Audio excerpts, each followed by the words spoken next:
আসসালামু আলাইকুম, স্বাগতম আমার ছোটোখাটো ব্লগে। হয়তো অনেকে দেখতে পারছেন আমাদের নিয়মিত। আমি চিন্তা করছি এখন থেকে সমাজের ভিতরে লুকিয়ে থাকা ছোটোখাটো অনেক বিষয়ের প্রতি আমি কিছু কথা বলবো। যে আমাদের সমাজে আসলে যেগুলা কথা বললে আমাদের সমাজ, রাষ্ট্র, জনগণ উপকার হবে সেই বিষয়ে কথা বলবো।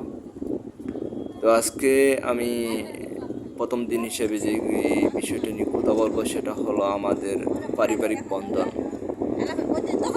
আমাদের একটা গর্ব করার মতো বন্ধন রয়েছে, সেটা হলো পারিবারিক বন্ধন।